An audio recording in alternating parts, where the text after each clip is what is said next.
I've been living with my cousin Isaac for about 8 months without a hitch. Isaac was allergic to most types of animal dander, so we made it clear that no pets were allowed. It was the only rule we made. Nothing else bothered him. Conflict wasn't his thing. Well, last month, Isaac started getting all sickly. He said it was weird because he hadn't seen a stray in weeks. We tried to pinpoint it, but nothing came up. So we stocked up on Benadryl and carried on. Last week, he lost it. Isaac bought a radio for his room, but only turned it on at night. I asked him why, and he said he didn't like hearing me sleep talk. I told him I don't talk in my sleep, but he kept the radio on anyways. The next day, he came at me screaming about his one rule, and how I went behind his back. I asked him what he meant, and he replied, "I saw that cat you brought in." Don't get me wrong, I love animals, but I wouldn't break an easy promise. I tried to tell him I had no idea what he meant. By Saturday, he was gone. Isaac couldn't stand it anymore, and he had already planned a little family visit around this time of year. He said he felt relieved that he wouldn't see that cat anymore. I felt pretty relieved to be alone. He was going nuts.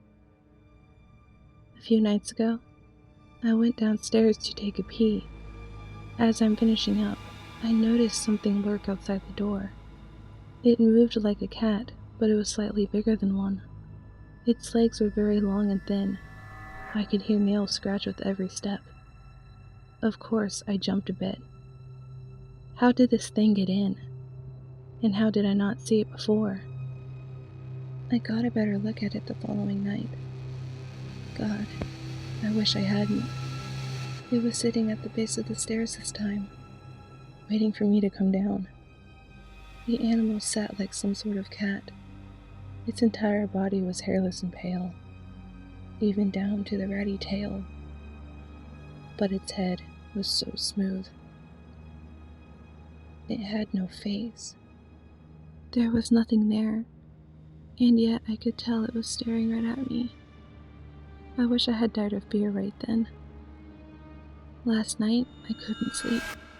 I didn't leave my room, but I could hear it on the other side of the door. It was speaking to me, calling my name. I might have cried. I don't remember. But once the sun came up, the talking stopped, and I passed out.